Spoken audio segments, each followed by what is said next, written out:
Mastering Python for finance is a long journey. There is no shortcut to becoming really good at it. But here is why it's worth it. When you can work with financial data yourself, analyze portfolios, model risk, test your own ideas, you stop being dependent on tools someone else built. You can answer your own questions, and that's a real edge. In the very beginning, roughly a decade ago, I thought I had to learn all of Python, tutorials, syntax, edge cases, everything. Most of that was a complete waste of time. Because Python is not the goal. It's just a tool. What matters is whether you can use it to solve a real problem.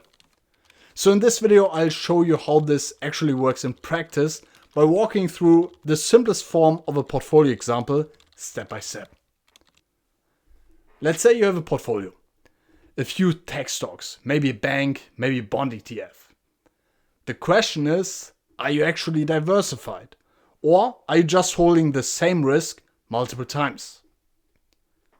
First step, get the data. When you pull multiple assets, you get a multi-index data frame. Pretty standard in finance.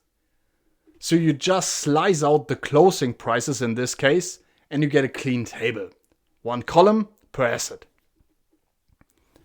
Now, the first thing you do with prices is convert them into returns. And the reason for that is comparability. A stock trading at $500 and a stock trading at $20, you can't directly compare how they move. But if stock A went up 2% and stock B went up 2%, that's the same move. Returns put everything on the same scale, which is what makes analysis actually meaningful across assets. Once you have returns, one of the first things worth looking at is correlation. This tells you how assets move relative to each other. Do they go up and down together, or do they move independently? And a super nice way to visualize this is a heat map using Seaborn. One line of code and you get a color-coded grid of every asset pair. Dark colors mean high correlation, lighter means low. You can immediately see the clusters, which assets are basically moving together and which ones are actually giving you something different. It makes patterns obvious that you'd completely miss just staring at numbers. And at this point, you could realize your portfolio is less diversified than you thought. If everything is highly correlated, you're essentially making the same bet multiple times. Holding 5 tech stocks isn't diversification, it's just concentration with extra steps. If you're learning Python for finance, one of the best structures options I have used and recommended for a long time is DataCamp. The Finance Fundamentals in Python track is built for exactly this. Not random Python theory, but the skills you actually need for finance.